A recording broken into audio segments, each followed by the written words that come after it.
안녕하십니까 유튜브 시청자 여러분, 김미리 목사입니다. 백성교회가 드디어 하나님의 크신 은혜 가운데 새 성전에 입당하여 낮밤으로 예배에 박차를 가하고 있습니다. 성도님들의 기도와 헌신, 그리고 직접 리모델링 공사에 임한 사역자들의 헌신으로 아름다운 새 성전이 완성되었습니다. 이 아름다운 새 성전에서 매일 예배가 드려집니다. 백성교회 예배 시간은 월요일부터 금요일까지 오후 7시 30분, 토요일에는 오후 3시에 드려지고 있습니다. 또 낮 예배는 화요일부터 금요일까지 오전 11시에 실시간으로 온라인, 오프라인 동시에 진행됩니다. 이번 주뿐만 아니라 백성교회는 365일 매일 예배가 멈추지 않고 이어질 예정입니다. 또한 백성교회 본 성전 이외에도 대구 백성교회, 보령 백성수양관, 미국 LA 백성교회, 캐나다 토론토 백성교회에서도 계속해서 평일 집회가 진행됩니다. 코로나 기간 가운데 단 하루도 예배를 멈추지 않고 성장을 이룬 교회, 살아있는 예배 가운데 영혼육의 모든 질병이 치료되는 교회, 하나님과의 모든 막힌담이 허물어지고 강건한 내면을 소유하게 만드는 교회, 깨어졌던 가정을 회복시켜 천국 가정을 이루게 만드는 교회, 전 교인 사역자와 전 교인 능력자가 이루어지는 교회, 기적의 현장, 변화의 현장, 치유의 현장, 사랑이 넘치는 백성교회로 여러분을 초대합니다. 오늘 말씀은 히브리서 3장 1절에서부터 12절 말씀입니다. 히브리서 3장 1절에서부터 12절 말씀입니다. 우리 다 찾으신 줄 알고 1절부터 한 목소리로 봉독하겠습니다. 그러므로 함께 하늘의 부르심을 받은 거룩한 형제들아, 우리가 믿는 도리의 사도이시며 대제사장이신 예수를 깊이 생각하라. 그는 자기를 세우신 이에게 신실하시기를 모세가 하나님의 온 집에서 한 것과 같이 하셨으니, 그는 모세보다 더욱 영광을 받을 만한 것이 마치 집 지은 자가 그 집보다 더욱 존귀함 같으니라. 집마다 지은 이가 있으니 만물을 지으신 이는 하나님이시라. 또한 모세는 장래에 말할 것을 증언하기 위하여 하나님의 온 집에서 종으로서 신실하였고, 그리스도는 하나님의 집을 맡은 아들로서 그와 같이 하셨으니, 우리가 소망의 확신과 사랑을 끝까지 굳게 잡고 있으면 우리는 그의 집이라. 그러므로 성령이 이르신 바와 같이 오늘 너희가 그 음성을 듣거든 광야에서 시험하던 날에 거역하던 것 같이 너희 마음을 완고하게 하지 말라. 거기서 너희 열조가 나를 시험하여 증험하고 40년 동안 나의 행사를 보았느니라. 그러므로 내가 이 세대에게 노하여 이르기를 그들이 항상 마음이 미혹되어 내 길을 알지 못하는도다였고, 내가 노하여 맹세한 바와 같이 그들은 내 안식에 들어오지 못하리라 하였다 하였느니라. 형제들아, 너희는 삶과 혹 너희 중에 누가 믿지 아니하는 악한 마음을 품고 살아계신 하나님에게서 떨어질까 조심할 것이요. 아멘. 오늘은 십자가의 치료 5번째 시간으로 굳은 마음을 치료하는 십자가라는 제목으로 말씀 나눌 때 많은 은혜 받는 시간 되기를 원합니다. 십자가의 능력으로 우리 안에 있는 모든 굳은 마음이 부드러운 마음, 옥토로 변화되는 시간 되기를 원합니다. 그래서 십자가를 통해서 우리가 궁극적으로 치료받을 것은 우리의 마음입니다. 마음은 눈에 보이지 않고 만질 수 없지만 분명히 우리 안에 존재하고 있습니다. 그리고 인간의 사고와 행동의 중심적 요소로 작용하며 인간의 지성과 감성과 의지를 주관하는 기관이 마음입니다. 그래서 바삐니는 오늘날 세계의 문제는 인간의 문제이며 인간의 문제는 마음의 문제라고 했어요. 오늘 예배를 통해 마음의 문제가 하나님의 능력, 십자가의 능력으로 치료되는 시간 되기를 원합니다. 이 토마스 제이 스탠리는 백만장자 733명을 대상으로 그들의 인생을 조사하면서 백만장자 마인드라는 책을 썼습니다. 그래서 그 책에서 그 사람들이 어떻게 백만장자가 됐나, 그 키워드가 마인드인데, 그 책에서 말하는 게 뭐냐면 마인드가 모든 것을 결정한다는 겁니다. 그래서 먼저 마인드를 확립해라. 진짜 백만장자들은 반드시 교육을 많이 받은 엘리트도 아니고 엄청난 유산을 물려받은 사람도 아니라고 말할 정도로 그들의 마인드, 그들의 마음이 그들을 그런 삶으로 이끌었다고 기록하고 있습니다. 오늘 우리의 마음이 하나님으로 인해 부여해지면 우리는 세상을 다스리며 이 세상 어떤 것으로도 줄 수 없는 하나님의 은혜와 능력을 체험하는 천국 백만장자의 삶을 살아가게 될 줄 믿습니다. 이처럼 마음이란 것은 중요합니다. 마음이 모든 것의 시작이기 때문인데 우리 안에 있는 마음은 그 사람의 인격을 반영하는 거울이 됩니다. 그리고 마태복음 12장 35절에 선한 사람은 그 쌓은 선에서 선을 내고 악한 사람은 그 쌓은 악에서 악한 것을 낸다 말씀했던 것처럼 우리의 마음에 선을 담으면 선한 영향력을 나타내는 것이 마음입니다. 이에 반해서 우리의 마음에 악한 것을 담으면 악한 영향력을 나타내는 양면성을 가진 빈 그릇 같은 것이 우리의 마음입니다. 그래서 중요한 게 뭡니까? 누가복음 11장 24절과 26절에 더러운 귀신이 사람에게서 나갔을 때 물 없는 곳으로 다니며 쉬기를 구하되 얻지 못하고 이에 이르되 내가 나오는 집으로 돌아가리라고 가서 보니 그 집이 청소되고 수리되었거늘 이에 가서 저보다도 악한 귀신 7을 데리고 들어가서 가니 그 사람의 나중 형편이 전보다 더 심하게 되었느니라 경고하셨던 것처럼 비워지고 청소되는 것은 중요합니다. 그러나 더 중요한 것은 그 비워진 마음이 무엇으로 채워져 있는지를 분별할 수 있는 영의 눈을 뜨고 사는 것인 줄 믿습니다. 그런데 세상 많은 종교는 비움만을 강조합니다. 그래서 무소유, 무념, 무상, 무욕처럼 자신의 전부, 자신의 마음을 비우는 데 집중하는 삶을 살아가는데 그러나 우리는 깨달아야 됩니다. 죄로 가득 찼던 마음이 십자가의 보혈로 완전히 깨끗해져서 그 깨끗해진 다음에는 성령과 말씀과 은혜로 채워지게 될 때 하나님이 이 세상을 창조하실 때 그 첫 아담에게 허락하셨던 마음의 천국이 우리 안에도 동일하게 이루어진다는 사실을 깨닫는 저 여러분 되기를 원합니다. 그래서 하나님은 본래 사람의 마음을 하나님의 공간 성전으로 창조하셨습니다. 창세기 1장 26절에 하나님이 이르시되 우리의 형상을 따라 우리의 모양대로 사람을 만들고 그들로 바다의 물고기와 하늘의 새와 가축과 온 땅과 땅에 기는 모든 것을 다스리게 하자고 말씀하셨는데 그래서 하나님이 우리 영혼에 주신 첫 마음은 뭡니까? 하나님의 형상을 닮은 영을 우리에게 허락하셨습니다. 그리고 그 영을 가지고 우리가 해야 될 일이 뭐냐면 이사야 43장 21절에 이 백성은 내가 나를 위하여 지었나니 나를 찬송하게 하려 함이라 말씀했던 것처럼 하나님이 우리 안에 하나님의 영을 주셨고 그 영을 통해서 우리는 날마다 하나님 한 분만을 찬양하는 삶을 살게 하신 줄 믿습니다. 이것이 우리의 마음에 천국이 이루어졌을 때 나타나는 능력인데 우리의 마음에 천국이 이루어질 때 하나님은 하늘의 신령한 복과 땅의 기름진 복으로 우리의 모든 삶을 채워주실 줄 믿습니다.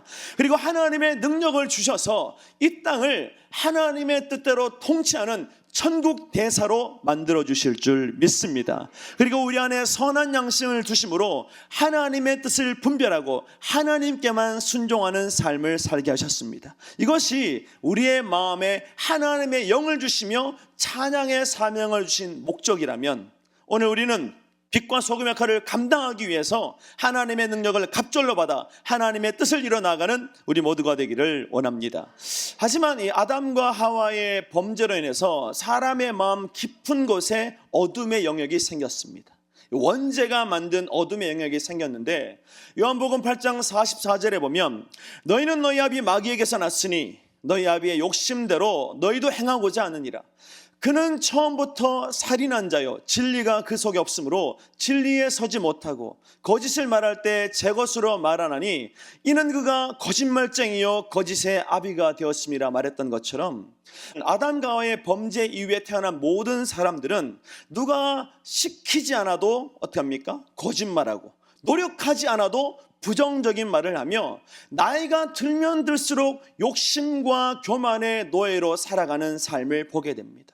오늘 우리는 영적으로 거듭나서 세상의 이런 거짓된 흐름을 거슬러서 하나님이 기뻐하시는 영적으로 하나님 보시기에 어린아이같이 순수하고 깨끗한 영으로 변화받는 우리 모두가 되기를 축복합니다. 근데 우리의 마음에 죄가 있으니까 날마다 거짓을 말하고 악한 길로 달려가는데 바쁜 삶을 살아갑니다.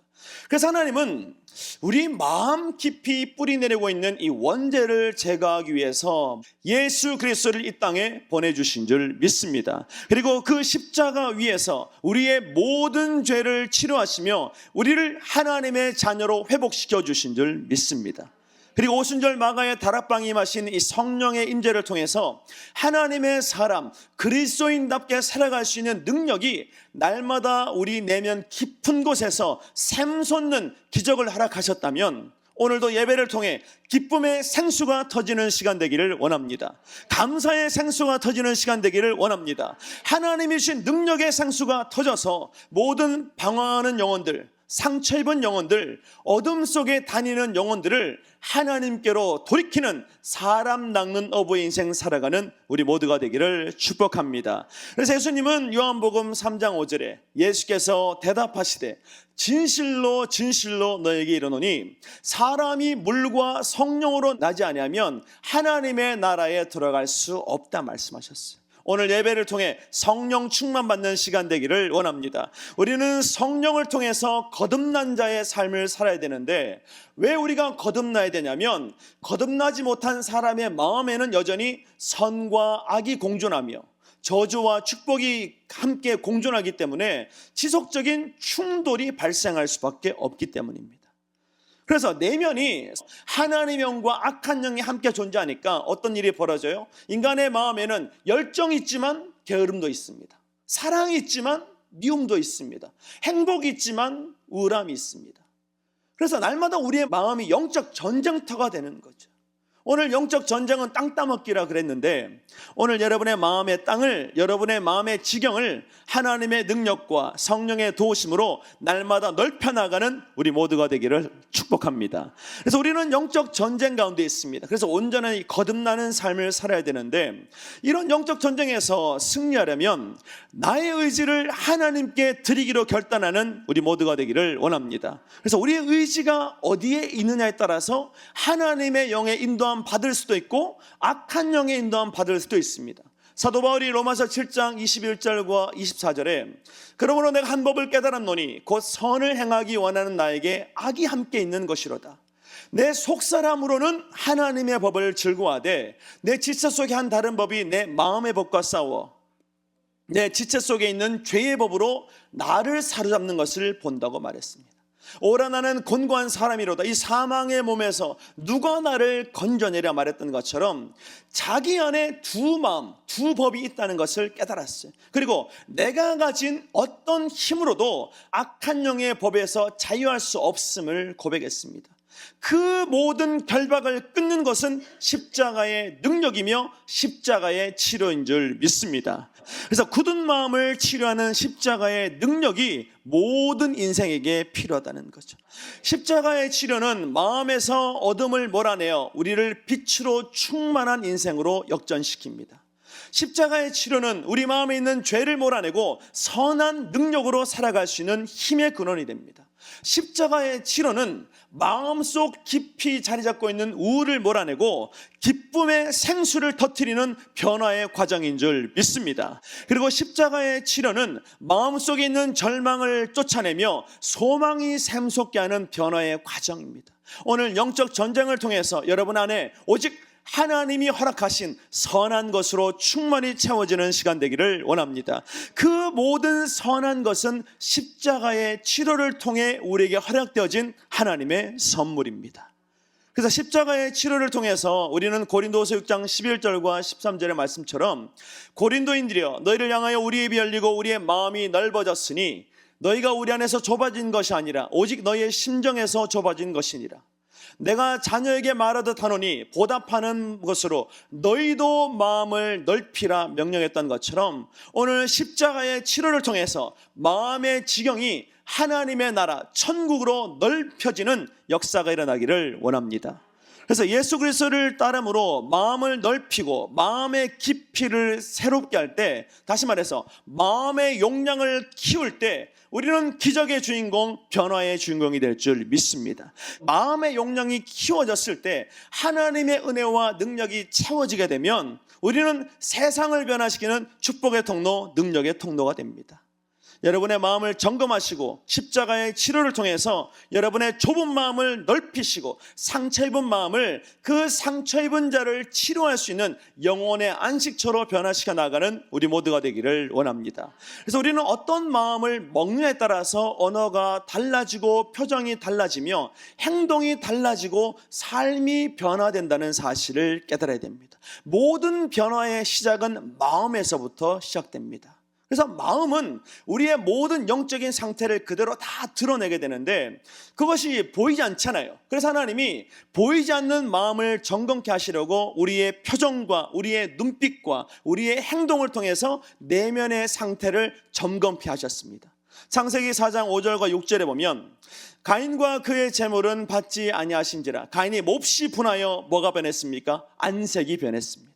여러분도 열받으면 뭐부터 변합니까? 안색이 변하죠. 그리고 뭐부터 변합니까? 안색이 변하면 눈빛이 변합니다. 그리고 어떻게 행동이 바뀌게 되죠. 여호와께서 가인에게 이르시되 내가 분하여함은 어찌 됨이며 안색이 변함은 어찌 됨이냐. 왜 가인의 안색이 변했습니까? 마음의 분노가 가득 차서 그 분노가 얼굴 빛으로 드러나고 삶의 행동으로 드러났기 때문입니다. 그래서 우리는 겉으로 드러나는 행동을 통해서 내 마음의 상태를 분별할 수 있는 영의 눈을 뜨고 살아가는 우리 모두가 되기를 원합니다. 그래서 마음은 인생의 모든 것을 결정짓는 씨앗이며, 그리고 우리가 인생의 마지막 순간에 어디로 갈 건지를 결정짓는, 인생의 종착역을 결정짓는 삶의 방향을 결정하는 것임을 깨달으셔서 날마다 우리의 마음을 하나님께로 집중시키는 지혜로운 성도 되기를 원합니다. 마르커스 아우렐리우스는 사람의 일생은 자기 생각에 의해서 결정된다 그랬습니다. 그래서 우리는 마음을 잘 관리해야 됩니다. 마음 관리에서 실패하면 마음이 완고해져서 굳어져서 변화되고 싶어도 변화되지 못하는 삶을 살아갑니다. 굳은 마음, 돌같이 차갑고 딱딱한 마음에는 어떤 것을 심어도 열매를 기대할 수 없습니다. 왜?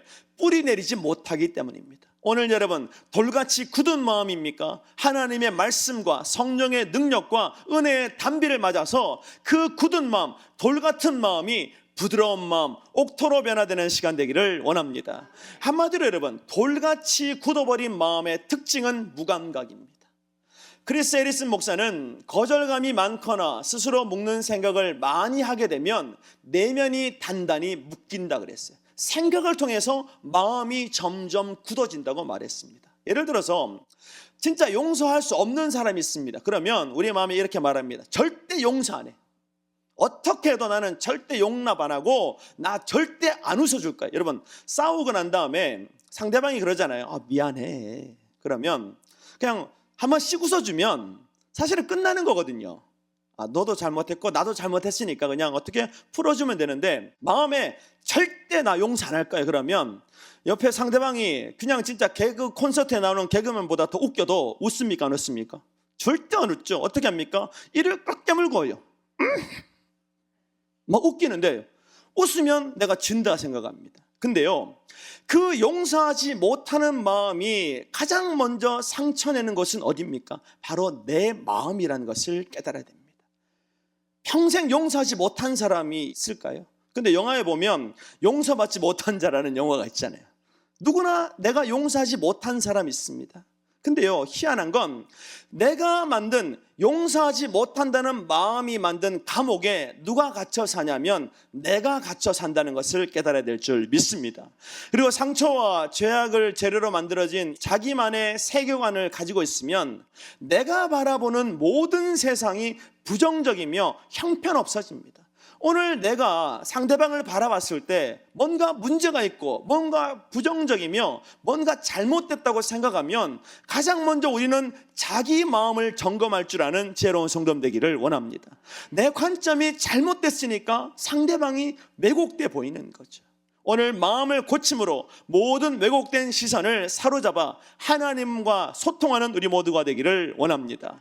에스겔 36장 26절과 28절에 보면 또 새 영을 너희 속에 두고 새 마음을 너에게 주되 너희 육신에서 굳은 마음을 제거하고 말씀하셨어요. 오늘 하나님이 우리에게 예배를 허락하신 목적은 굳은 마음을 제거하는 것이며 부드러운 마음을 회복하는 것인 줄 믿습니다. 또 내 영을 너희 속에 두어서 하나님의 뜻을 깨닫고 하나님의 규례를 지키며 하나님의 마음에 감동을 일으키는 축복의 통로로 세우시려고 우리를 불러주신 줄 믿습니다. 오늘 여러분 안에 하나님의 영이 거함으로 날마다 믿음 안에 승리하는 우리 모두가 되기를 축복합니다. 그래서 우리는 굳은 마음부터 기경해야 됩니다. 굳은 마음을 갈아엎어야 됩니다. 여러분, 아무리 좋은 땅이라도 오랫동안 방치해버리면 땅이 굳어버리죠. 그 상태 그대로는 어떤 씨를 뿌려도 열매를 기대할 수가 없습니다. 그래서 씨를 뿌리기 전에 반드시 해야 될 것이 뭐냐면 굳은 땅을 옥토가 될 때까지 갈아엎는 겁니다. 그리고 굳어버린 흙을 부셔서 고운 가루로 만드는 거죠. 오늘 예배를 통해서 인생의 문제를 해결하려고 나오셨습니까? 그러나 가장 먼저 해야 될 한 가지는 그 문제 때문에 굳어버린 내 마음을 기경하는 것인 줄 믿습니다. 오늘 여러분의 마음이 옥토가 되면 하나님이 한 구절의 말씀, 한 알의 씨앗을 던져줬을 때 그것이 심겨서 100배, 60배, 30배의 결실을 맺게 될 줄 믿습니다. 오늘 굳은 마음을 제거하고 부드러운 마음으로 회복되는 시간 되기를 원합니다. 왜 우리가 이처럼 굳은 마음을 기경해야 될까요? 그것은 굳은 마음은 고집이 되어서 다른 사람을 품지도 못하고 자신도 용납하지 못하는 하나님조차 거절하게 만드는 좁은 마음을 만들기 때문입니다. 그리고 자기 안에 굳은 마음이 있는 사람들은 나와 다른 사람들을 다르다가 아니라 틀렸다라고 단정 지어버려요. 여러분, 다른 것과 틀린 것은 천지차이입니다. 오늘 누군가 나와 다릅니까? 그러면 하나님이 각자 개성에 맞게 다양하게 만들어 놓으신 거예요. 그 나름대로 아름다움이 있는 겁니다. 근데 굳은 마음을 가진 사람들은 나와 다른 모든 것들은 틀렸다라는 자기만의 생각, 자기만의 고집의 노예가 되기 때문에 충분히 이해할 수 있는 일도 절대 이해하지 못하고 별일 아닌 일에도 낙담하고 좌절하며 충분히 감당할 수 있음에도 불구하고 먼저 자포자기하는 삶을 살아가게 됩니다. 그리스도인들이 해야 될 것은 자포자기가 아니라 자기 포기의 삶인 줄 믿습니다. 그 포기는 굳은 마음을 기경하는 것에서부터 시작된다는 거죠. 오늘 굳은 마음을 기경하여 하나님의 뜻을 이뤄나가는 우리 모두가 되기를 원합니다. 그래서 많은 현대인들은 마음이 굳어 있는지를 모른 채 살아갑니다. 슬퍼도 울지 않고 기뻐도 웃지 않으며 감사할 일이 있어도 고맙습니다라는 그 말 한마디를 못해서 그냥 쭈삣쭈삣하는 삶을 살아갑니다. 그저 우울하다는 막연한 어둠 속에 갇혀 사는데, 그래서 성경은 굳은 마음과 굳은 목과 굳은 이마를 경계하라고 명령하고 있습니다.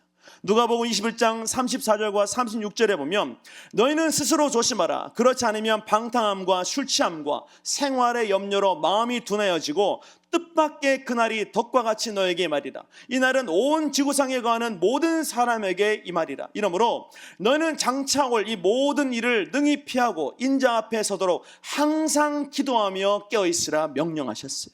오늘 굳은 마음인지 깨어진 마음인지 부드러운 마음인지를 분별할 수 있는 영의 눈을 뜨고 살아가는 우리 모두가 되기를 원합니다. 에베소서 4장 17절과 18절에 보면 그러므로 내가 이것을 말하며 주 안에서 증언하노니 이제부터 너희는 이방인이 그 마음에 허망한 것으로 행함같이 행하지 말라. 그들의 총명이 어두워지고 그들 가운데 있는 무지함과 그들의 마음의 굳어짐으로 말미암아 하나님의 생명에서 떠나 있다 말씀했던 것처럼 내 마음의 굳어짐은 하나님의 영이 나로부터 떠나게 만드는 이유가 된다는 거죠. 오늘 우리의 마음을 옥토로 바꿈으로 날마다 하나님과 동행하는 기적의 주인공 되기를 원합니다. 사도행전 19장 8절과 9절에 어떤 사람들은 마음이 굳어 순종하지 않고 무리 앞에서 이 도를 비방하거늘 바울이 그들을 떠나 제자들을 따로 세우고 두란노 소원에서 날마다 강론하니라. 여러분, 굳은 마음은 하나님을 대적하는 마음이며 악한 영의 도구가 될 수밖에 없습니다. 그래서 우리는 날마다 내 마음과 내 생각이 굳어 있는지 부드러운지를 분별할 수 있는 영의 눈을 뜨고 살아가기를 원합니다. 그래서 오늘 본문에서 이 굳은 마음을 완고한 마음이라고 정의하고 있습니다. 히브리서 3장 7절과 8절에 그러므로 성령이 이르신 바와 같이 오늘 너희가 그의 음성을 듣거든 광야에서 시험하던 날에 거역하던 것 같이 너희 마음을 완고하게 하지 말라고 권면하셨어요. 너희 마음을 어떻게 해요? 완고하게 하지 말라고 권면하셨는데, 히브리서 기자는 현재 유대 그리스도인들이 광야 시대에 살았던 이스라엘 백성 출애굽 1세대처럼 마음이 완악해져감을 경고하고 있습니다. 야, 너희가 과거에 그 이적을 듣지 않았냐? 출애굽 1세대들의 마음이 굳어져서 결국 하나님의 심판을 받았고, 그들의 불평과 원망과 그들의 치유되지 못한 마음 때문에 결국 하나님께서 약속하신 땅에 들어가지 못했다는 사실을 기억해라. 그래서 너희는 그들처럼 마음이 완고해지는 것을 방치하지 말라고 권면하고 있습니다. 여기서 완고하다는 것은 스클레니노로 고집이 세가지고 하나님의 인도하심이나 성령의 인도하심에 대해 무감각했던 이스라엘의 영적 상태를 드러내고 있습니다. 오늘 예배 오신 여러분, 하나님의 인도함 받아 이곳으로 달려오신 줄 믿습니다. 하나님께서 부르셔서 그 부르심에 순종함으로 달려오신 줄 믿습니다. 그러면 우리는 첫 번째도 굳은 마음을 부드러운 마음으로, 두 번째도 굳은 생각을 부드러운 생각으로, 세 번째도 굳어버린 입술을 하나님을 찬양하는 입술로 변화시키기로 결단하는 우리 모두가 되기를 원합니다. 그래서 애굽왕 바로가 이스라엘 백성들을 내어 보내기를 거부했던 것처럼 마음이 굳어지면 강팍해집니다. 그리고 어떻게 해요? 하나님의 이적과 기적과 심판을 맛보고도 오히려 하나님을 무시하고 주의 종을 무시하는 삶을 살아가게 됩니다. 그래서 사도 바울이 바로처럼 너희도 마음이 굳어지면 결국 하나님의 심판을 또 받을 수밖에 없으니까 오늘 너희는 깨달아라. 너희 마음이 그때처럼 완고해지지 않기를 날마다 기도하라고 권면하신 줄 믿습니다. 로마서 1장 28절에 또한 그들이 마음에 하나님 두기를 싫어하며 하나님께서 그들을 그 상실한 마음대로 내버려 두사 합당하지 못한 일을 하게 하셨으니 마음에 하나님 두기를 싫어함으로 어떻게 해요? 마음이 강팍해져서 그들은 하나님께 버림받게 되었습니다. 오늘 우리는 마음을 부드럽게 함으로 하나님의 품에 안겨 하나님의 뜻을 이뤄나가는 우리 모두가 되기를 축복합니다. 그래서 우리는 굳은 마음을 제거해야 되는데 우리의 마음이 굳어버리면 어떤 일이 벌어집니까? 하나님과 다른 사람의 마음을 거부하며 소통을 하지 못합니다. 이 소통이라는 주제로 유명해진 이 김창옥 교수가 통하지 않으면 통이 온다고 말했어요. 첫 번째 통이 뭡니까? 소통이고 두 번째 통은 고통입니다. 소통과 고통은 한 끗 차이지만 그 차이가 인생의 고통의 차이를 결정짓습니다. 인생의 수준의 차이를 결정짓습니다. 그래서 우리가 관계를 원활하게 소통하기 위해서 필요한 것은 상처와 유머라는 두 개의 창구가 필요하다고 말했습니다.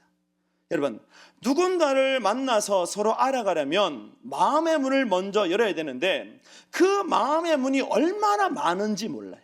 왜요? 우리는 상처를 감추며 살아가기 때문입니다. 내면의 상처를 들키지 않으려고 이 방에 저 방에 골방에 밀어놓으니까 어떻게 해요? 그 진짜 내가 있는 마음의 방까지 가기에는 엄청난 많은 관문을 통과해야 되는 거죠.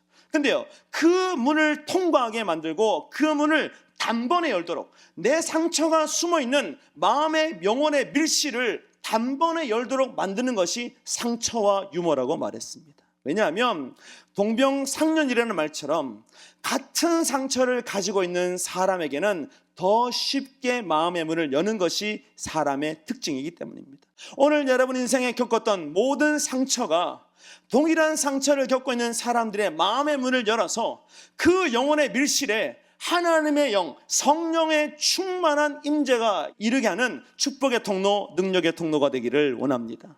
그리고 또 하나는 유머라는 창구인데 여러분, 자신을 망가뜨리고 자신의 연약한 부분을 드러낸 사람에게 상대방의 마음은 경계를 풀어버립니다.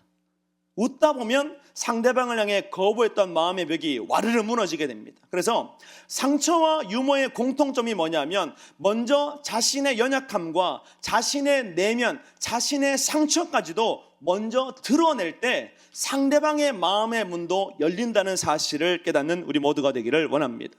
자연스러운 모습, 있는 모습 그대로 나를 보여줄 때 상대방도 비로소 닫혀있는 마음의 문을 하나 둘 열기 시작한다는 거죠. 누군가의 영혼을 변화시키고 싶습니까? 그러면 내 상처를 먼저 여시고 내 아픔을 먼저 여시고 내 있는 모습 그대로를 사랑하신 하나님의 사랑을 깨닫게 하셔서 여러분이 만나는 모든 사람들이 하나님의 살아계심과 하나님의 은혜를 경험하는 기적 역사가 나타나기를 원합니다. 그래서 만남을 통해 소통이 일어나는 비결은 뭡니까? 나를 먼저 드러내고 상처를 통해서 상대방의 마음을 어루만질 수 있는 영적인 통찰력이 있어야 된다. 근데요, 왜 우리가 소통 못합니까? 내 마음에 나도 모르게 굳어버린 마음이 상대방을 밀어내기 때문입니다. 더 이상 접근하지 말라는 거죠. 더 이상 다가오지 말라는 겁니다. 굳은 마음은 또 사람과의 소통뿐만 아니라 하나님과의 소통을 방해합니다. 오늘 여러분 안에 있는 모든 굳은 마음을 제거하셔서 하나님과 소통하시고 사람과 소통하여 이 땅에 십자가를 세워나가는 우리 모두가 되기를 원합니다. 이사야 59장 1절과 2절에 보면 여호와의 손이 짧아 구원하지 못하심도 아니요 귀가 둔하여 듣지 못하심도 아니라 오직 너희 죄악이 너희와 너희 하나님 사이를 갈라놓았고 너희 죄가 그의 얼굴을 가리어서 너희에게서 듣지 않으시게 함이라 말씀했던 것처럼 굳은 마음의 가장 근본, 가장 뿌리에는 죄가 있다는 사실을 깨달아야 됩니다. 죄가 우리의 마음을 굳게 만들고 굳은 마음이 소통을 방해해서 결국 하나님에게서부터 멀어지는 삶을 살게 합니다. 잠언 28장 9절에 사람이 귀를 돌려 율법을 듣지 아니하면 그의 기도도 가증하니라 말했는데, 이것을 의역하면 하나님의 말씀을 듣지 아니하면 하나님도 우리의 말을 듣지 않으신다는 뜻이 된대요. 우리가 하나님을 거부하면 하나님도 우리의 기도를 듣지 않으신대요. 하나님이 내 기도 들어주시고 내 말을 들으시고 내 삶을 변화시키려면 먼저 굳은 마음을 제거하고 나오라고, 굳은 마음 속에 숨어있는 죄를 드러내고 하나님 이거 고쳐달라고 기도할 때 하나님은 문제를 통해서 우리 내면 깊이 박혀있는 죄의 문제를 먼저 해결하시고 나머지 삶의 문제를 고쳐주실 줄 믿습니다. 그래서 우리는 하나님과의 소통을 통해서 지속적인 교제를 이뤄나가는 기적의 주인공, 변화의 주인공 되기를 원합니다. 왜냐하면 하나님은 우리와 소통하기 원하시는 분이기 때문입니다. 구약의 역사를 보면 여러분, 하나님은 지속적으로 이스라엘과 소통하기를 원하셨습니다. 근데요, 그 소통을 가로막고 있던 그 내면의 담을 허무는 것이 뭐냐면 회개의 기도였어요. 그래서 하나님은 선지자를 통해서 이스라엘 백성의 죄를 책망하시고 그들이 죄에서 떠나기를 강력하게 요청하셨습니다. 그리고 하나님의 이름을 부르면 바로 응답하겠다고 약속하셨는데, 문제는 뭐냐면 이스라엘 백성의 굳은 마음이 자기 안에 있는 죄를 깨닫지 못했기 때문에 하나님은 회개하라 그러는데 나는 회개할 거 없다고 오리발 내미는 삶을 살았습니다. 여러분, 회개해야 될 때 회개하면 하나님이 용서의 복을 주시지만 이스라엘 백성들은 회개해야 될 때 하나님을 원망했고 감사해야 될 때 오히려 하나님께 불평했습니다. 결국 회개의 기회를 얻지 못하고 굳은 마음 때문에 하나님과 멀어질 수밖에 없었습니다. 신약에서는 굳은 마음 때문에 하나님과 예수님과 소통하지 못했던 대표적인 자들이 바로 바리새인입니다. 여러분, 바리새인은 열심히 기도하는 삶을 살았지만 결국 하나님과 소통하지 못했습니다. 왜? 그들의 기도는 하나님의 영광을 구하고 내 죄를 용서해달라는 기도가 아니라 자기 영광을 드러내는 기도였기 때문이죠. 오늘 영의 눈을 뜨셔서 내 기도가 하나님과 소통하는 기도인지 하나님이 들으시고 응답하는 기도인지를 분별하는 우리 모두가 되기를 축복합니다. 누가복음 18장 10절과 13절에 보면 두 사람이 기도하러 성전에 올라가니 하나는 바리새인이요 하나는 세리라. 바리새인은 서서 따로 기도하 이르되 하나님이여, 나는 다른 사람들과 토색불이 가늠하는 자들과 같지 아니하며 이 세리와도 같지 아니함을 감사하나이다.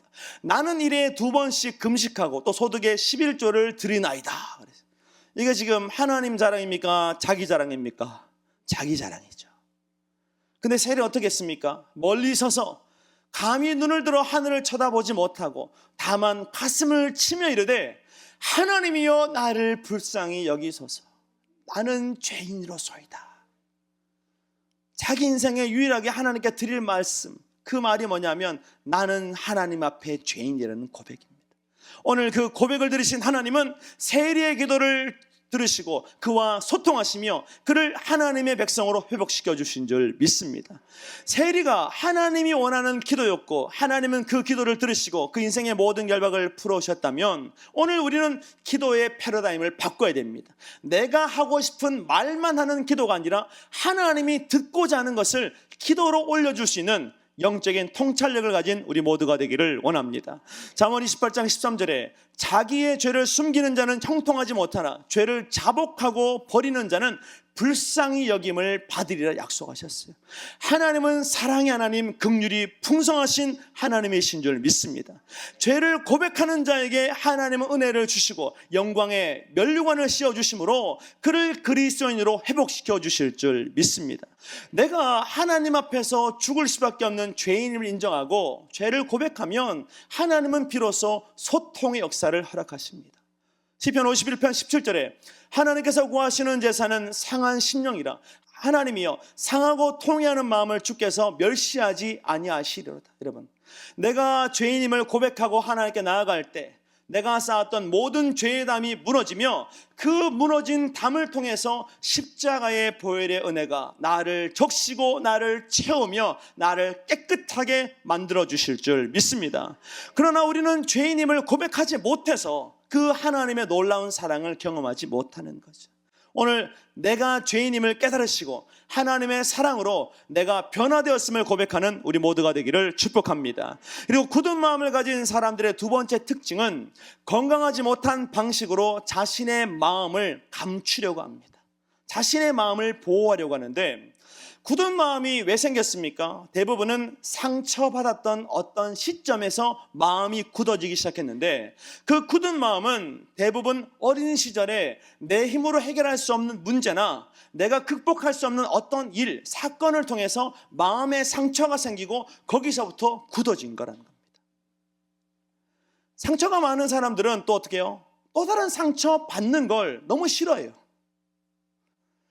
그래서 상처받는 게 두려워서 상처가 많은 사람은 어떻게 해요? 일부러 강한 척해요. 왜? 나에게 상처 주려고 덤비지 말라는 거죠. 나 강하니까 덤비지 마. 이게 뭐예요? 오즈의 마법사는 사자처럼 나타나자마자 첫 번째 그러죠. 사람들이 도망가. 그럼 다행이에요. 그 다음 수가 없어. 어흥했는데 너 뭐야 이러면 그 다음 대책이 없어요. 그러니까 속에 나약한 존재가 있으니까 어떻게 해요?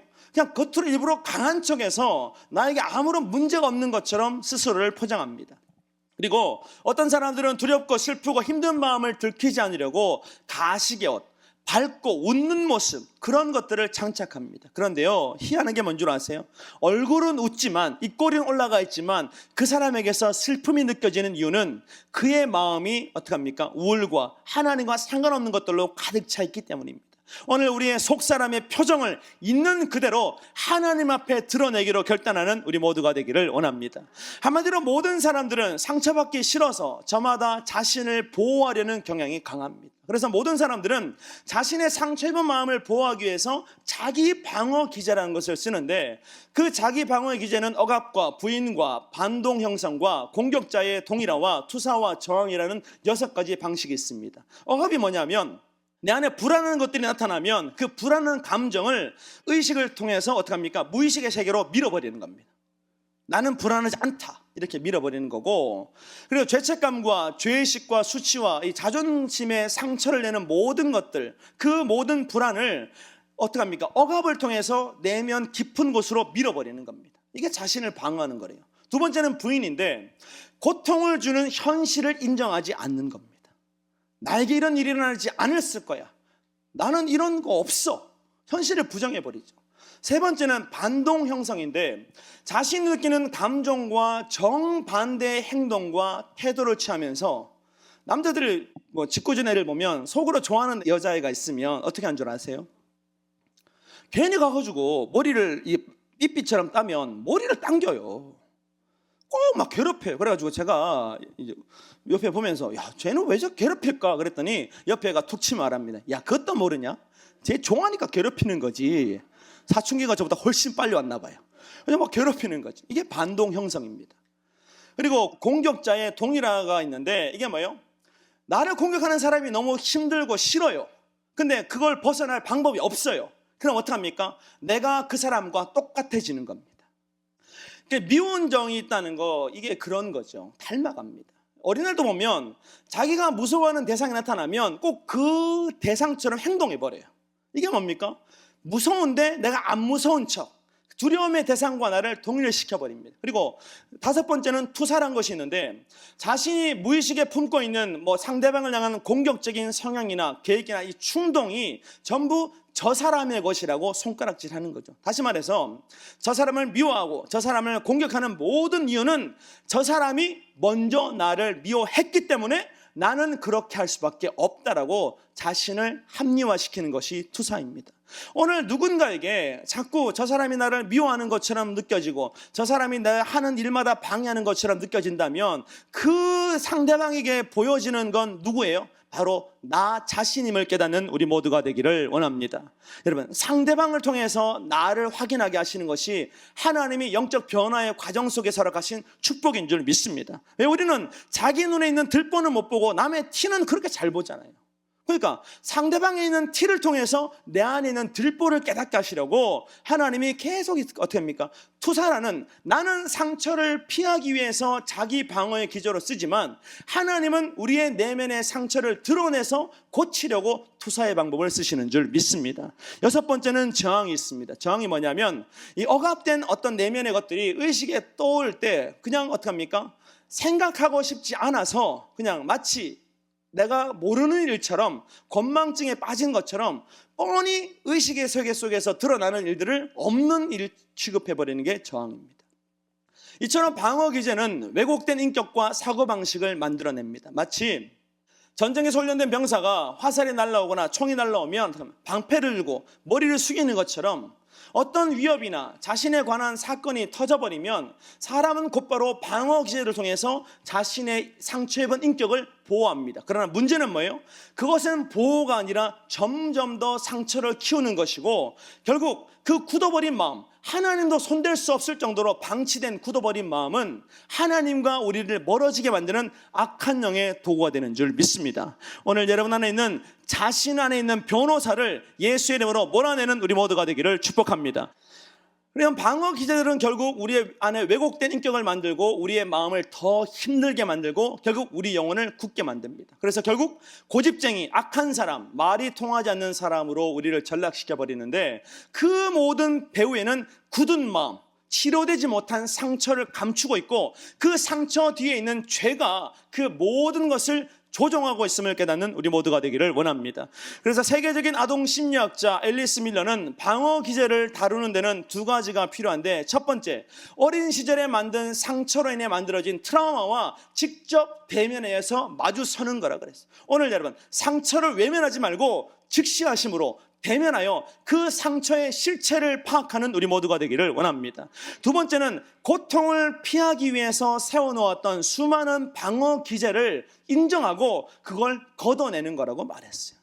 오늘 방어 기제가 고통스러운 감정과 기억을 억누르는 것처럼 보이지만 결국 해결책이 아니라 우리의 영혼을 병들게 하며 억압당한 슬픔과 절망과 분노와 무기력과 두려움과 수치심과 죄책감을 통해서 우리의 내면을 더 고통스럽게 한다는 것을 깨닫는 우리 모두가 되기를 축복합니다. 히브리서 12장 2절에 믿음의 주여 또 온전하게 하시는 이 예수를 바라보자. 그는 그 앞에 있는 기쁨을 위하여 십자가를 참으사 부끄러움을 개의치 아니하시더니 하나님 보좌 우편에 앉으셨다고 말씀하셨습니다.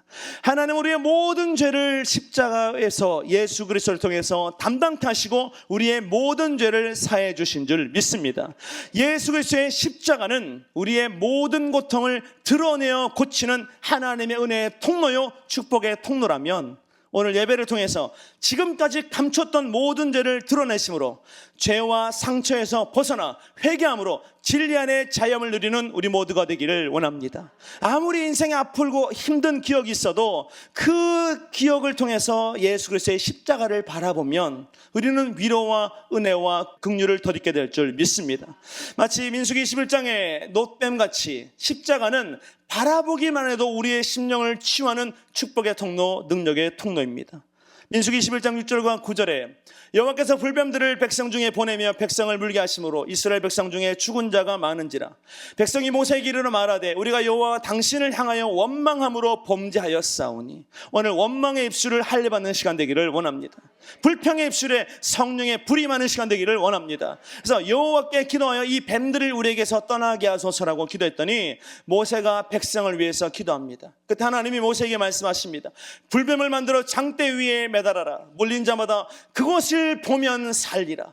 모세가 놋뱀을 만들어 장대 위에 다니 뱀에게 물린 자가 놋뱀을 쳐다본 즉 모두 살더라 그랬어요. 이것이 십자가의 능력인 줄 믿습니다.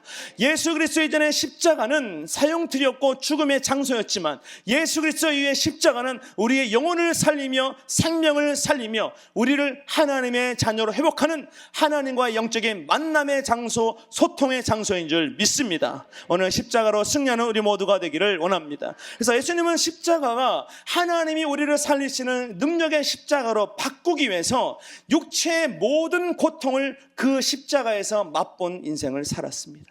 히브리서 4장 15절에 우리에게 있는 대제사장은 우리의 연약함을 동정하지 못하실 리가 아니요 모든 일에 우리와 똑같이 시험을 받으신 이로되 죄는 없다고 말씀하셨어요. 예수님은 우리의 모든 인생의 고통을 다 아십니다.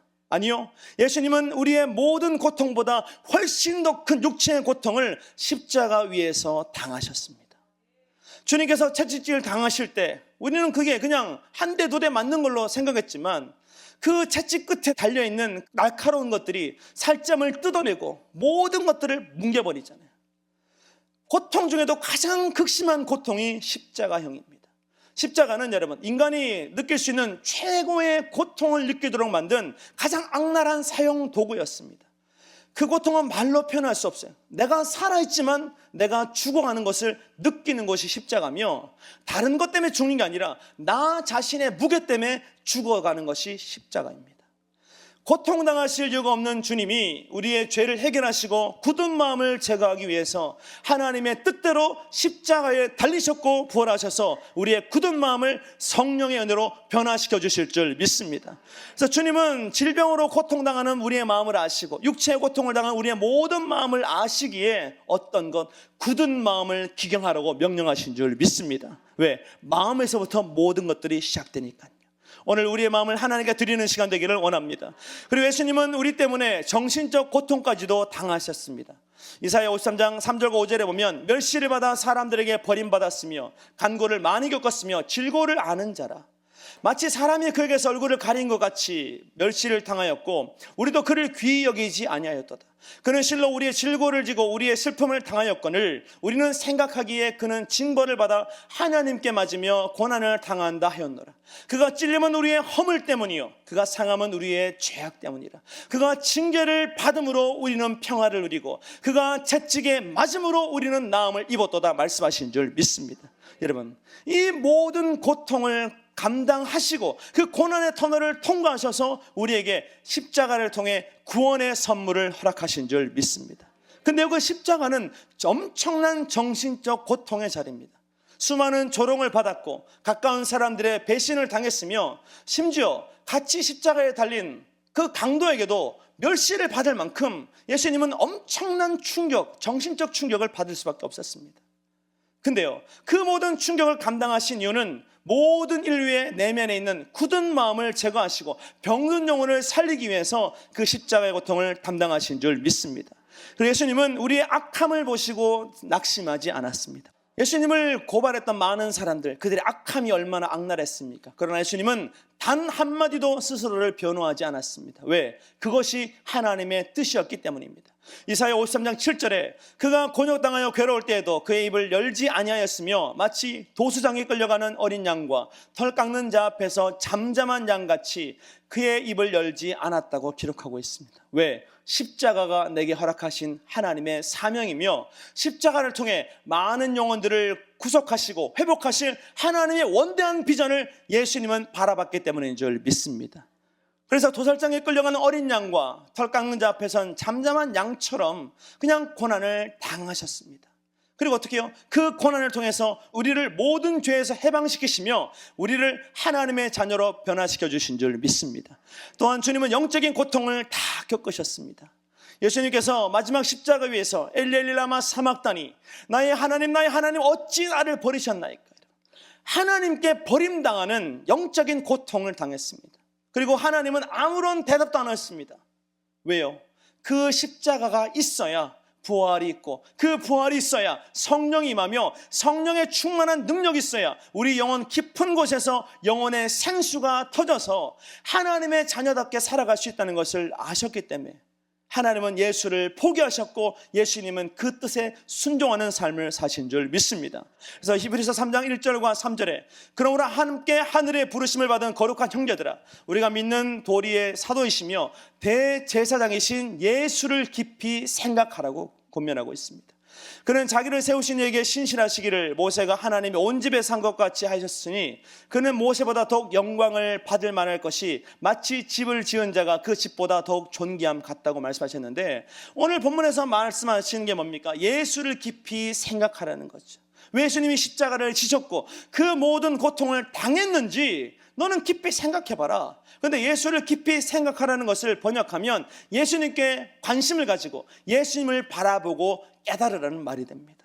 오늘 주님의 십자가를 바라보고 나를 향한 사랑을 깨달으시고 나를 향한 하나님의 사명을 깨달으셔서 더 이상 우리 내면에 굳은 마음을 방치해서 하나님께 멀어지는 인생이 아니라 굳은 마음을 기경하여서 하나님께 쓰임받고 하나님께 가까이 다가가는 우리 모두가 되기를 축복합니다. 그래서 예수를 깊이 생각하라는 말씀은 매일매일 매 순간 누구만 예수만 생각하고 집중하라는 거죠. 그래서 깊이 생각하라로 번역된 카타노 에사테는 관심을 가지고 자세히 본다는 의미를 가지고 있습니다.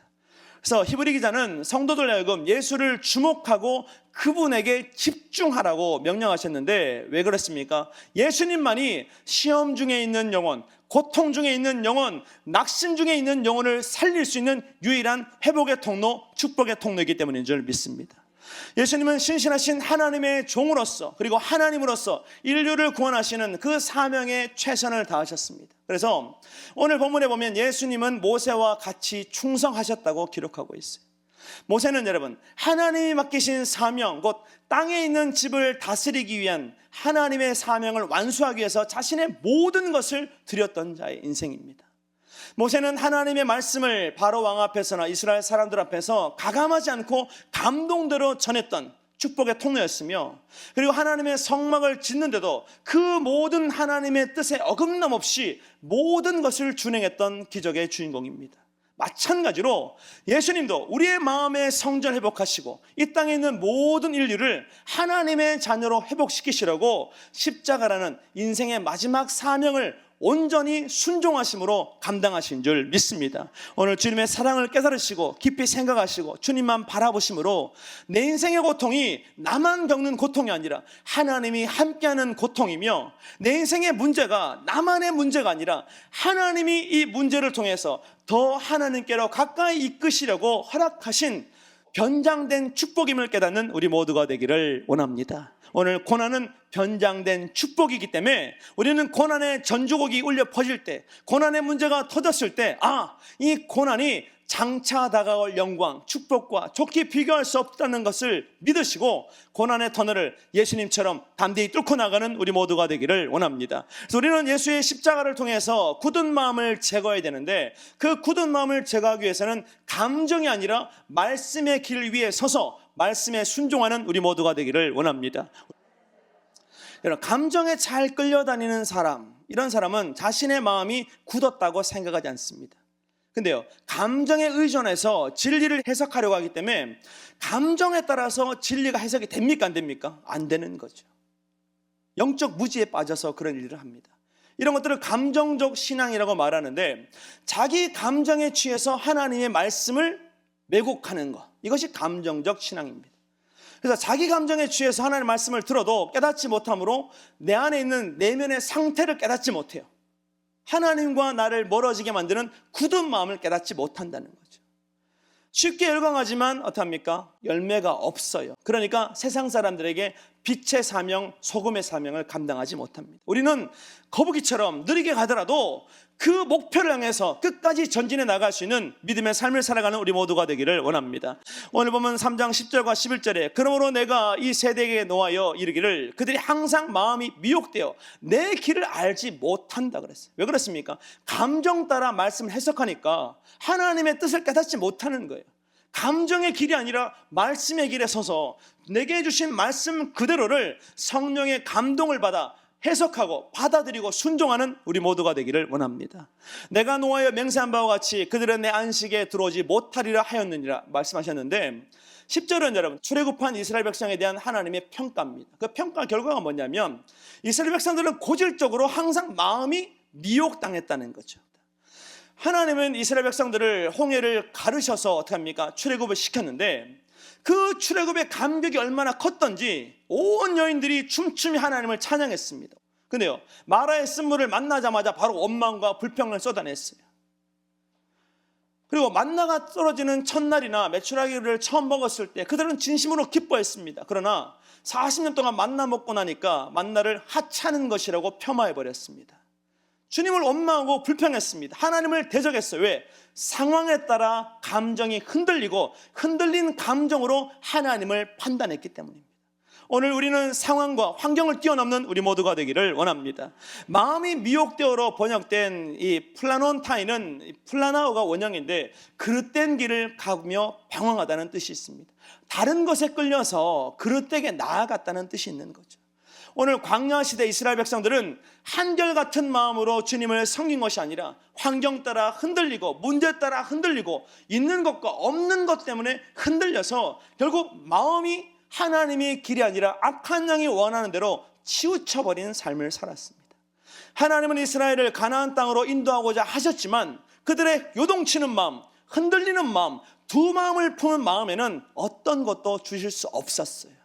그래서 40년의 연단이라는 이 고난을 허락하셨는데 오늘 여러분 흔들리는 세상 속에서 흔들리는 마음을 사로잡아 하나님의 뜻에 순종하는 우리 모두가 되기를 축복합니다. 그래서 상황에 따라 흔들리는 이 자신의 감정과 욕심에 끌려다니다 보면 결국 하나님을 원망하고 대적하며 하나님을 시험하고 하나님의 길에서 낙오할 수밖에 없습니다. 결국 어떻게 해요? 하나님의 뜻에 순종하지 못하게 되는데 오늘 우리는 환경과 문제와 모든 것을 초월하시는 하나님을 믿음으로 인생의 난관을 뚫고 나가 하나님의 영광을 이뤄나가는 우리 모두가 되기를 축복합니다. 그래서 우리는 감정이 아니라 하나님의 말씀의 인도함을 받아야 되는 겁니다. 그 말씀의 인도함을 받기 위해서는 굳은 마음을 제거해야 된다는 거예요. 시편 119편 105절에 주의 말씀은 내 발의 등이요 내 길의 빛이니이다 말했던 것처럼 하나님께서 주시는 말씀의 빛이 내 인생을 비추고 그 빛에 따라 내가 순종할 때 우리는 그 십자가의 길을 통해서 하나님과 대면에 만나는 기적의 주인공 될 줄 믿습니다. 오늘 감정 따라가는 인생이 아니라 말씀 따라 승리하는 우리 모두가 되기를 축복합니다. 이 조나단 에드워즈는 하나님의 말씀을 떠난 영적 감정은 거짓된 감정이라고 말했어요. 말씀이 없는 예언은 우리는 분별할 줄 아는 영적인 지혜가 있어야 될 줄 믿습니다. 내 감정 따라 가는 게 아니라는 거죠. 말씀에 적혀있는 대로 순종할 때 하나님이 깨닫게 하시고 성령을 통해서 놀라운 기적을 행해 주실 줄 믿습니다. 그래서 우리가 말씀의 길 위에 선 인생을 살아야 되는데 그 말씀의 길에 서기 위해서는 말씀을 통해 주시는 하나님의 음성을 들을 때마다 내 마음에 하나님의 음성을 거역하게 만드는 완고한 마음, 굳은 마음이 있음을 고백하며 그 굳어버린 마음을 성령의 능력과 말씀의 검으로 도려내서 새살이 돋도록 하는 우리 모두가 되기를 원합니다. 굳은 것은 제거해야 됩니다. 왜? 무감각하니까요.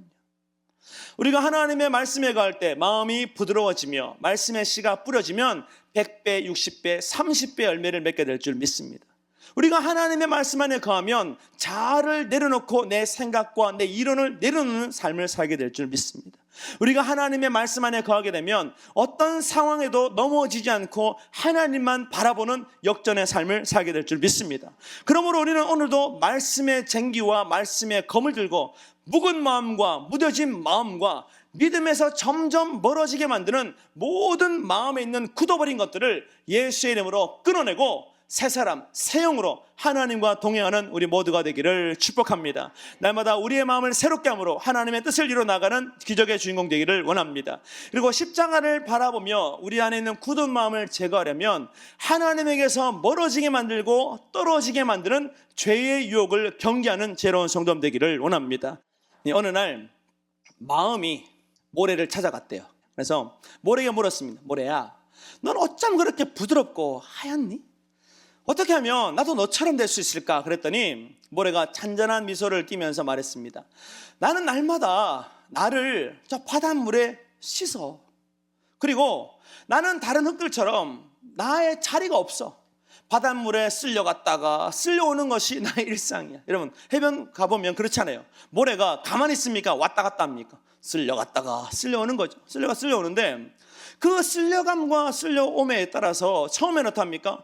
흙 덩어리가 있었는데 그 덩어리가 떨어져 나간대요.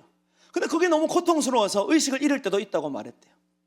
그리고 모래는 사랑스러운 음성으로 마음에게 말했습니다. 마음아, 너도 날마다 네 속에 있는 욕망을 씻어봐. 그리고 너의 고집, 내 속에 있는 모든 것들 그거 간직하며 살아가면 나처럼 될 수 없어. 그러니까 밀려드는 파도에 너의 자신을 던져서 깎여지고 고통당하고 부서지면 결국 나처럼 아름다운 마음을 가질 거라고 말했어요.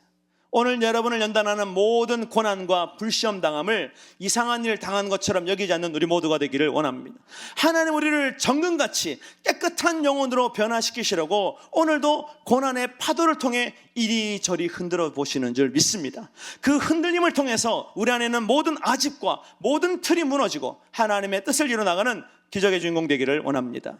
그래서 우리는 십자가를 바라봄으로 모든 죄와 욕망을 십자가의 보혈로 씻는 삶을 살아야 됩니다.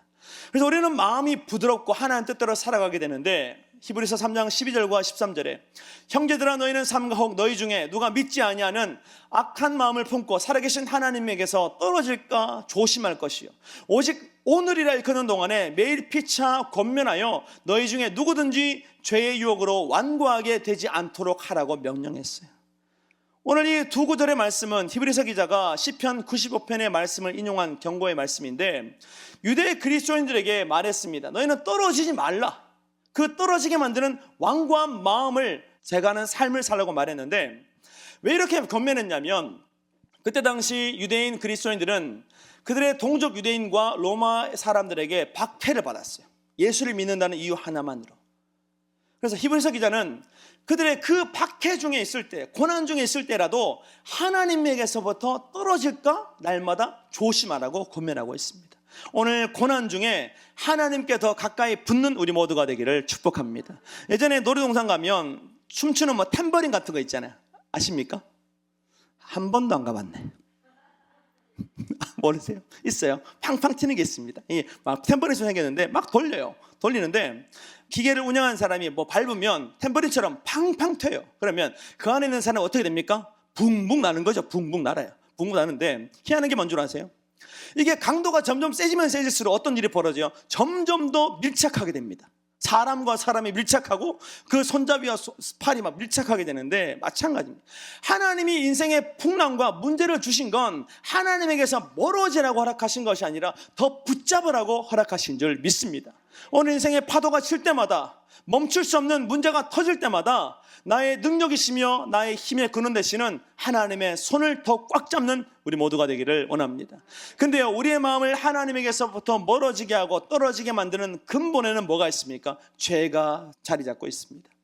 죄는 하나님과 나의 사이를 갈라놓고 기도 응답을 받지 못하도록 만드는데 그런 것에서 어떻게 합니까? 멀어지라고 말하고 있습니다. 죄의 유혹에서 넘어지지 않고 그것에서 멀어지라고 권면했는데 사실 여러분 죄가 처음에 우리가 죄를 짓게 되면 양심이라는 게 있으니까 이게 어떻게 해요? 찔리죠.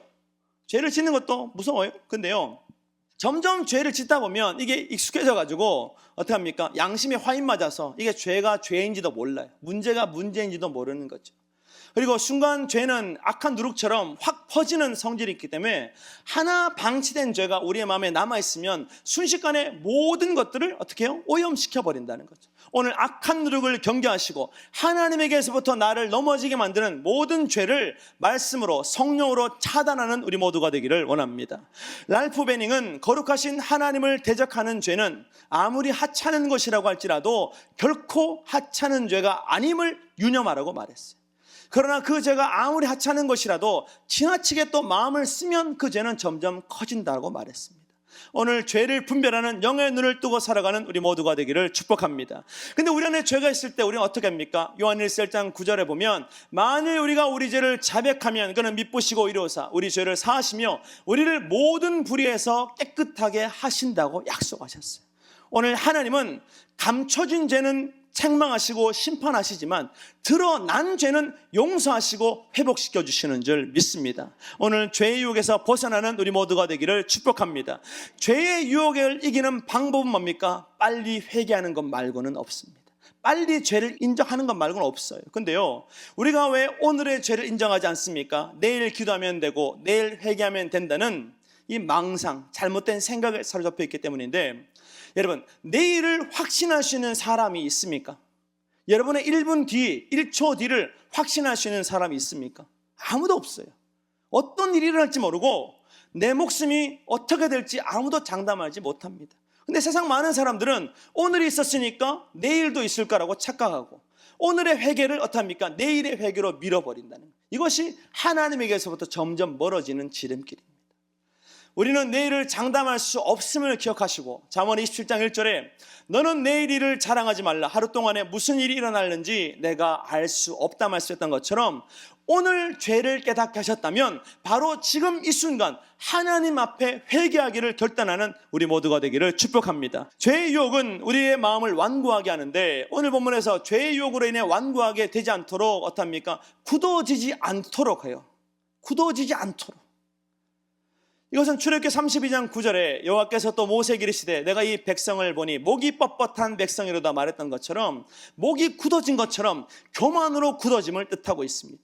완고하고 고집이 세가지고 하나님의 인도하심도 거부하게 만드는 그들의 완악함을 말하고 있는데 이처럼 마음이 완악해지지 않기 위해서는 어떻게 해요? 죄의 유혹을 경계하고 유혹이 왔을 때 회개함으로 하나님의 뜻을 이뤄나가는 우리 모두가 되기를 원합니다.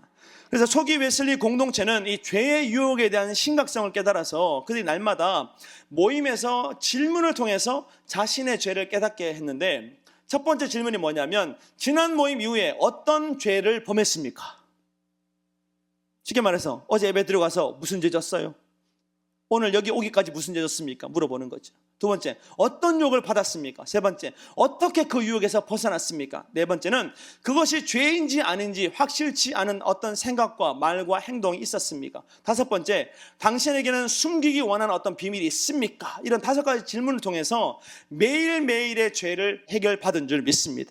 오늘 그 죄를 해결하려고 예수님은 십자가를 이 땅에 허락하셨고 예수의 보혈로 우리의 모든 죄를 먼저 용서하시고 먼저 사해 주신 줄 믿습니다. 오늘 그 사랑의 주님 앞에 나의 죄를 고백함으로 믿음 안에 승리하는 우리 모두가 되기를 축복합니다. 우리를 믿음에서 떨어지게 만들고 우리의 마음을 완고하며 굳어버리게 만드는 모든 죄의 유혹에서 빨리 벗어날 때 우리는 저 천국에서 하나님 품에 안겨 영원한 기쁨을 누리는 천국 시민권자의 삶을 살아가게 될 줄 믿습니다. 디모데전서 1장 15절에 미쁘다 모든 사람이 받을 만한 이 말이요 그리스도 예수께서 죄인을 구원하시려고 세상에 임하셨다 하였도다. 죄인 중에 내가 괴수라. 이 죄인인 나를 위해서 예수님이 오셨다는 증거가 뭐예요? 십자가라는 거죠. 그 십자가를 통해서 하나님이 원하시는 한 가지는 우리 안에 있는 굳은 마음, 죄의 유혹에 넘어지게 만드는 그 악한 영에 자리 잡고 있는 마음을 베어내는 것인 줄 믿습니다. 우리가 이 땅에 살아가는 날 동안 육신의 옷을 다 입고 살아갑니다. 근데 육신의 옷을 입고 있는 한 육신의 정욕과 안목의 정욕과 이생의 자랑 이것을 통해 주는 유혹에서 완전 자유할 수는 없어요. 그래서 악한 영이 날마다 그걸 통해서 유혹하는데 근데 어떤 사람을 유혹하냐면 예수를 바라보기로 결단하는 자 하나님의 뜻대로 살기로 결심하는 자 그들을 집중 타겟으로 삼아서 공격합니다. 오늘 여러분이 인생을 살면서 날마다 여기도 공격당하고 저기도 공격당합니까? 왜 그래요? 하나님이 나를 지목하셨고 그 부르심에 내가 순종해서 악한 영이 시기하기 때문인 줄 믿습니다. 여러분, 오락교 중에 두더지 게임 아시죠? 두더지 게임에 어떤 놈만 두들겨 맞습니까? 나온 놈만. 우리는 어떤 믿음으로 이 세상을 벗어나 천국을 향해 솟아오른 사람들인 줄 믿습니다. 그러니까 누구만 때려요? 악한 영이 들어가라고, 믿음 포기하라고, 그만 예수 믿으라고 이렇게 계속 때리는 거죠. 근데요, 때린다고 그 두더지 게임에서 두더지가 안 나옵니까? 또 나오죠. 계속 나오죠. 마찬가지. 오늘 우리가 마음의 완악함과 완고함만 제거해버리면 어떤 유혹과 어떤 문제와 어떤 고난이 나를 쳐도 우리는 더 십자가를 의지하고 담대히 하나님께로 나아가는 인생의 발걸음을 포기하지 않고 당당히 걸어나가게 될 줄 믿습니다. 여러분, 죄에 대한 유혹을 넘길 수 있는 건 신앙의 연륜이 아니라 지금 내 안에서 역사하시는 성령님이 계셔야 가능하다는 겁니다. 오래 믿었다고 죄의 유혹을 안 받는 게 아니라는 거죠. 성령이 떠난 그 자리가 죄의 유혹의 자리가 된다는 것을 깨닫는다면 오늘도 성령 충만, 내일도 성령 충만, 날마다 은혜 충만 받는 우리 모두가 되기를 축복합니다. 하나님의 아들인 예수까지 유혹하려고 했다면, 사명의 길을 막으려고 그 첫 단추를 잘못 끼게 하려고 예수를 유혹했다면 우리는 오죽하겠습니까? 여러분, 불시험 당할 때마다 하나님을 더 의지하시고 굳은 마음을 제거하는 우리 모두가 되기를 축복합니다. 그래서 우리는 굳은 마음을 제거하기 위해서 어떻게 해요? 끝까지 믿음을 유지하기로 결단하는 우리 모두가 되기를 원합니다. 우리 옆 사람에게 믿음을 끝까지 유지합시다. 히브리서 3장 14절과 15절에 우리가 시작할 때 확신한 것을 끝까지 견고히 잡고 있으면 그리스도와 함께 참여한 자가 되리라 약속하셨습니다. 성경에 일렀으되 오늘 너희가 그 음성을 듣거든 경노하시게 하던 것 같이 너희 마음을 완고하게 하지 말라 하였으니라고 기록하고 있습니다. 오늘 우리는 확신하는 것을 찾았고 붙잡았다면 여러분, 그 그리스도의 진리를 끝까지, 언제까지? 하나님의 심판대 앞에 서는 그날까지, 그리고 우리가 영원한 천국에 들어가서 하나님과 함께 춤추며 기뻐하는 그 순간까지 믿음을 잃어버리지 않는 우리 모두가 되기를 축복합니다. 오늘 우리의 믿음이 우리의 삶을 천국으로 인도하는 축복의 통로, 능력의 통로가 될 줄 믿습니다. 그래서 오늘 본문은 확실한 이 불변의 진리, 믿음을 끝까지 붙잡으라고 권면하고 있습니다. 하나님이 믿음 주셔서 시작이 좋았다면 중간의 과정도 좋아야 되고 마지막은 100배, 60배, 30배로 더 풍성한 열매를 맺어야 될 줄 믿습니다. 그리스도인의 인생은 처음 좋고 끝이 나쁜 인생이 아니라 처음도 좋고 중간 과정도 좋고 마지막은 더 좋은 것이 그리스도인의 인생인 줄 믿습니다. 그래서 저희 목사님이 늘 하시는 말씀이 나는 처음보다 마지막을 더 잘 매듭짓는다고. 이게 인생의 지혜잖아요. 관계. 그래서 항상 좋은 사람, 내게 잘해줬던 거, 이걸 기억하고 그 사람이 아무리 잘못했더라도 좋은 것만 기억하고 떠나보내면 내 마음에 상처가 있습니까? 없습니까? 없는 거죠. 근데 이스라엘 백성들은 시간이 흐르면 흐를수록 믿음이 떨어졌어요. 그들은 홍해를 건널 때는 불같은 믿음을 가지고 시작했지만 그들이 점점 어떻게 해요? 그 과정을 거듭하면 거듭할수록 믿음에서 떨어지고 하나님에게서도 멀어졌습니다. 그리고 여호수아와 갈렙을 제외한 출애굽 1세대는 가나안 땅, 약속한 땅에 들어가지 못하는 이런 불상사가 발생했습니다. 왜 출애굽 1세대들은 그 약속의 땅에 들어가지 못했을까요? 첫 믿음을 마지막까지 지키지 못했기 때문입니다. 오늘 여러분, 주님 다시 오실 그날까지 우리의 믿음을 지키고 승리하는 지혜로운 성도 되기를 원합니다. 오늘의 믿음이 내일의 믿음이 되게 하고 그 믿음이 하나님이 오실 때까지 영원히 지속될 때 우리는 하나님의 심판조차 두려워하지 않는 하나님의 백성으로 이 땅에 세워지게 될 줄 믿습니다. 여러분, 말세라고 말하고 두렵다고 말하고 마지막이라고 말하는 게 중요한 게 아니라 이 말세 때는 하나님께 인정받을 만한 믿음이 내 안에 자리 잡고 있게 하는 것이 가장 지혜로운 방법 아니에요. 여러분, 이 세상에 불심판이 벌어지고 여러 가지 일들이 벌어지면 어디 가서 살 수 있습니까? 그러니까 우리는 심판이 어느 때 임할지 모르니까 어떡합니까? 내 마음에 천국이 이루어질 때까지 믿음을 잃어버리지 않는 우리 모두가 되기를 축복합니다. 오늘 주님 다시 오실 때까지 그 주님 한 분만으로 만족하며 끝까지 믿음을 유지하는 우리 모두가 되기를 축복합니다. 우리 옆 사람에게 주님 다시 오실 때까지 믿음을 지키며 살아갑시다.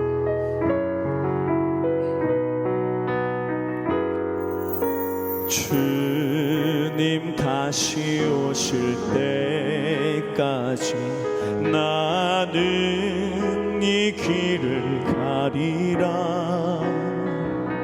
좁은 문 좁은 길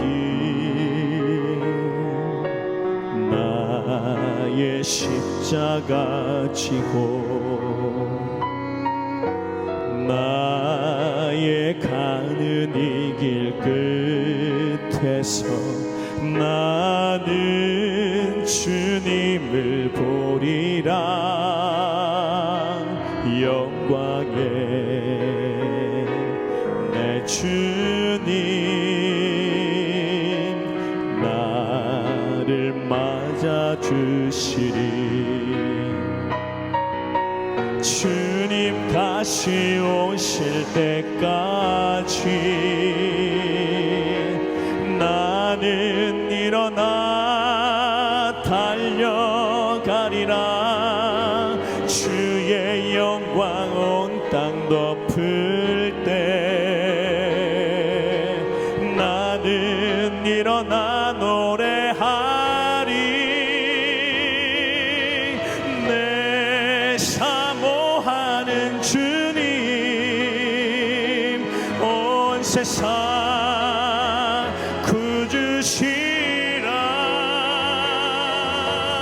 내 사모하는 주님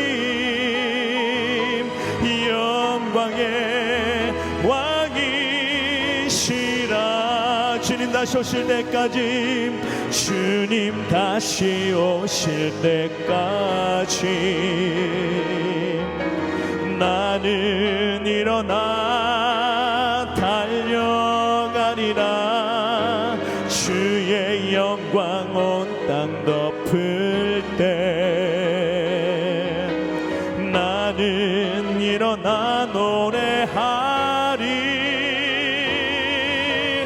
내 사모하는 주님 온 세상 구주시라.